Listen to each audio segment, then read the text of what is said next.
चलो इस वीडियो को देखते हैं हम लोग नेक्स्ट क्वेश्चन। इसमें देखो हम लोग बहुत सारे ब्लड के बारे में बात करेंगे, ठीक है। तो इसको स्पेसिफिक मान लेना कि हम लोग यहाँ पे ब्लड ग्रुपिंग सीख रहे हैं इस वीडियो में, ठीक है।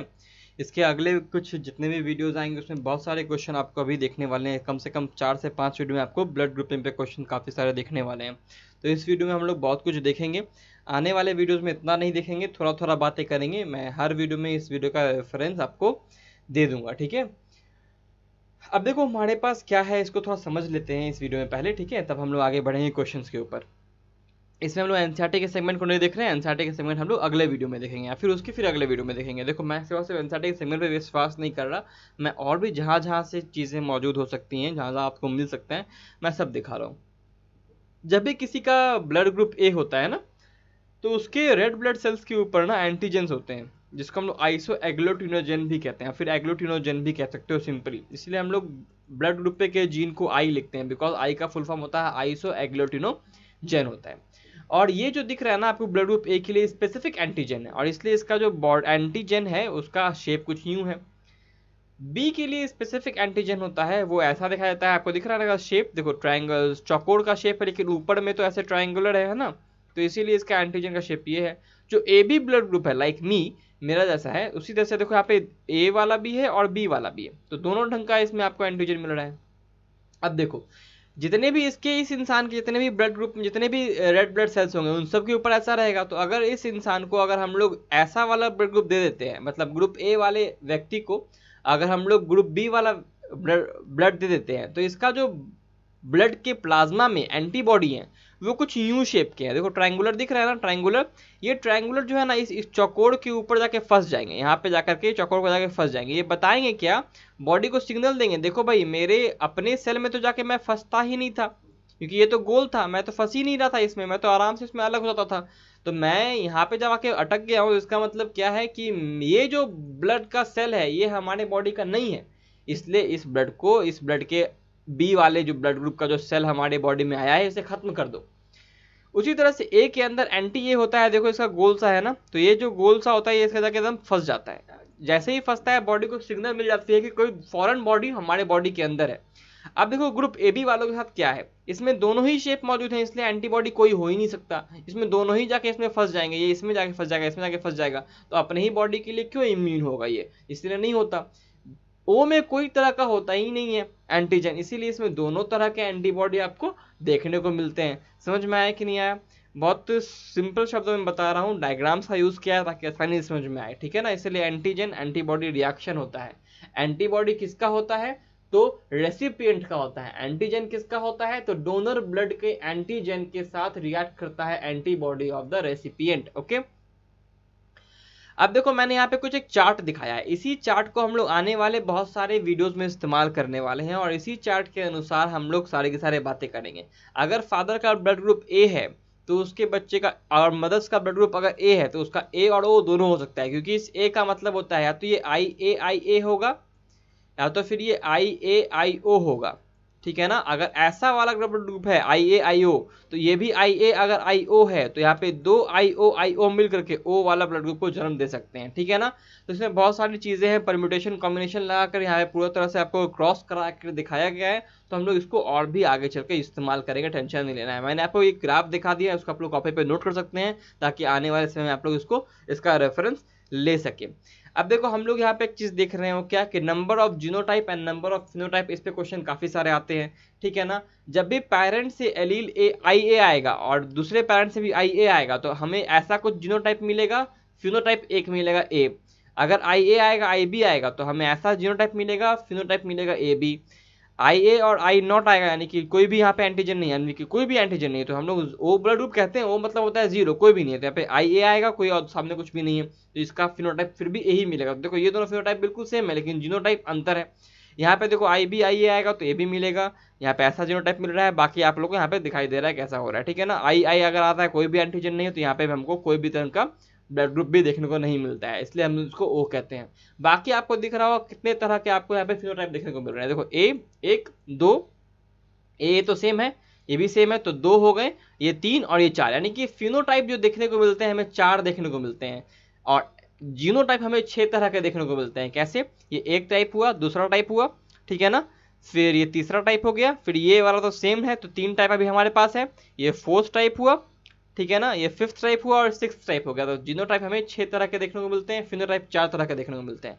अब एक बहुत इंटरेस्टिंग फैक्टर बता रहा हूँ, अपने दोस्तों को बता सकते हैं आप लोग, और ये NZBS डोर डाटाबेस से लिया गया है, ठीक है ना, ओरिजिनल डाटा है, और ये बहुत अच्छा सोर्स है, और इसमें आप लोग बिल्कुल विश्वास कर सकते हैं, कोई तरह का गलत इन्फॉर्मेशन नहीं है, ठीक है।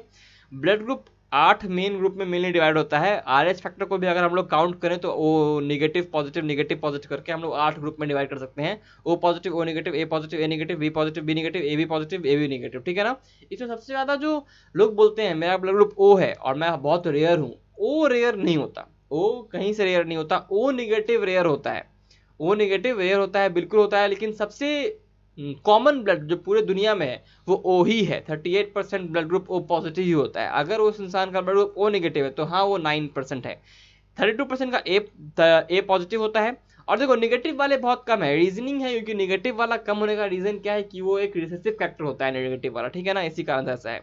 हालांकि देखो ए बी जो है, जो मेरा ब्लड ग्रुप है AB पॉजिटिव, वो बस और बस 3% है, यानी कि नीचे से लोअर 3 में मेरा 3rd रैंक हो गया है कि नहीं। तो यहाँ पे AB पॉजिटिव इतना ज़्यादा रेयर है, और AB negative is the rarest of rare blood group in पूरा हमारे जितने भी ह्यूमन काइंड है सब में।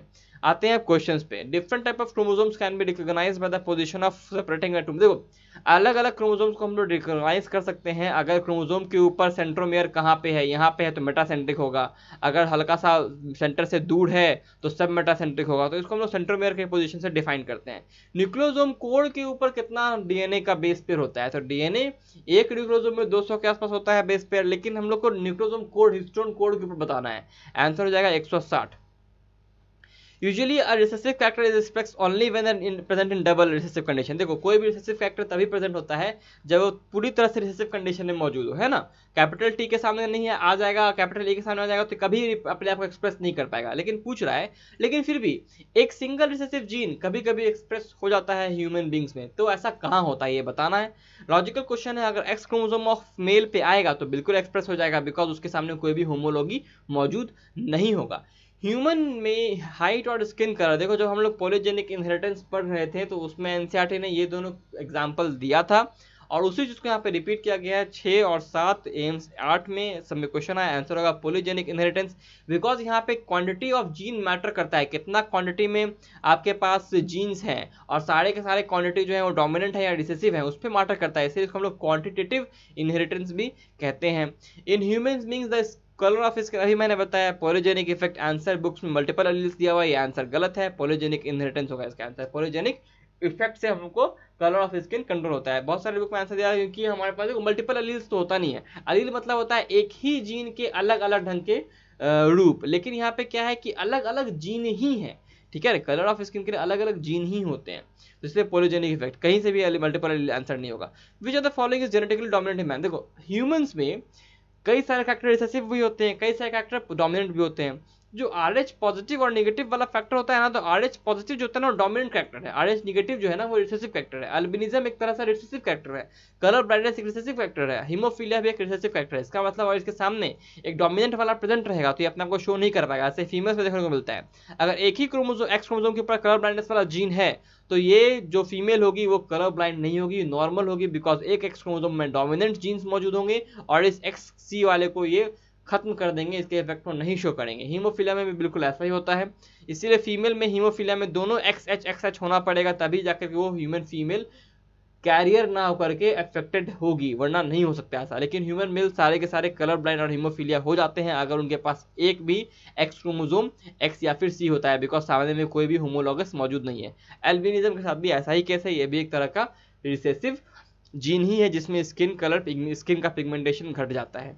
इसमें से बताना है कि कौन सा प्रोड्यूस नहीं करेगा किसी भी शुगर पॉलीमर को on the surface of RBC, यानी कि सर RBC के सरफेस के ऊपर कौन सा किसी तरह के पॉलीमर को नहीं बनाता, किसी भी शुगर या फिर किसी भी तरह के, जो हम लोगों ने बताया था ना कि एंटीजन होते हैं उनको नहीं बनाएगा। तो मैंने अभी आपको डायग्राम दिखाया है, वीडियो के स्टार्टिंग में ही मैंने डायग्राम दिखाया, वहाँ पे मैं दिखाया था कि आई के ऊपर, यानी ये जो ब्लड ग्रुप होगा O होगा, इसके ऊपर किसी तरह का भी हमें एंटीजन देखने को नहीं मिलता है, यानी शुगर पॉलीमर देखने को नहीं मिलता है। ABO blood group is control by I gene, हमें पता है कि आई जीन के कारण एबीओ ब्लड ग्रुपिंग हमें कंट्रोल होती है। आई जीन किस क्रोमोसोम पे मौजूद होता है, तो 9th क्रोमोसोम पे मौजूद होता है, और वो भी ये नाइन्थ क्रोमोसोम पे मौजूद है, इसको ध्यान रखना। और ये मल्टीपल एलिज्म का केस है, इसमें हम लोग को डोमिनेंट और को डोमिनेंस दोनों देखने को मिलता है। There are 6 genotypes. कितने फिनोटाइप्स होंगे? तो 4। मैंने स्टार्टिंग में ही आपको ये बता दिया है वीडियो के। Inheritance of ABO blood grouping is an example of both dominance and codominance. अभी मैंने बताया, बिकॉज देखो ए और ओ में अगर किसी का ब्लड ग्रुप आई ए और आई ओ है तो इसका ब्लड ग्रुप जो होगा फिनोटाइप वो ए ही ब्लड ग्रुप दिखाई देगा। लेकिन अगर किसी का फिनोटाइप जीनोटाइप ए और आई बी है तो उसका फिनोटाइप हमें ए बी ब्लड ग्रुप दिखाई देगा। तो यहाँ पे हमको कोडोमिनेंस देखने को मिल रहा है और यहाँ पे हमको डोमिनेंस देखने को मिल रहा है। यानी ए अगर ओ के साथ आएगा तो डोमिनेंट हो जाएगा, लेकिन अगर ए अगर बी के साथ आएगा तो ये कोडोमिनेंट शो करेगा। ठीक है, तो आंसर होगा both a and b. The most popularly known blood grouping in is the ABO. देखो most popularly known blood grouping क्यों कह रहा है, क्योंकि बहुत लोगों को लगता है खाली एबीओ ब्लड ग्रुपिंग है दुनिया में। नहीं, आरएच पॉजिटिव आरएच नेगेटिव भी अपने आप में एक ब्लड ग्रुपिंग है। मुंबई में एक बॉम्बे फैक्टर जो होता है ना, वो स्पेशल बॉम्बे के लोगों के लिए एक ब्लड ग्रुपिंग होता है। ठीक है ना, 35 के आसपास हम लोगों ने ब्लड ग्रुपिंग आज तक अभी खोजे हैं। ठीक है, और 3500 एंटीजन हमारे ब्लड आरबीसी के सरफेस के ऊपर मौजूद रहते हैं। It is named ABO not ABC because O in it refers to having no antibody, no antibody है, नो सॉरी नो एंटीजन। किसी भी ओ मतलब क्या है कि कोई भी एंटीजन हमें नहीं देखने को मिलता है आरबीसी के सरफेस के ऊपर, इसलिए इसका आंसर हो जाएगा डी। ओके, अब अगले वीडियो में मिलेंगे, तब तक study smart, work hard and stay healthy guys.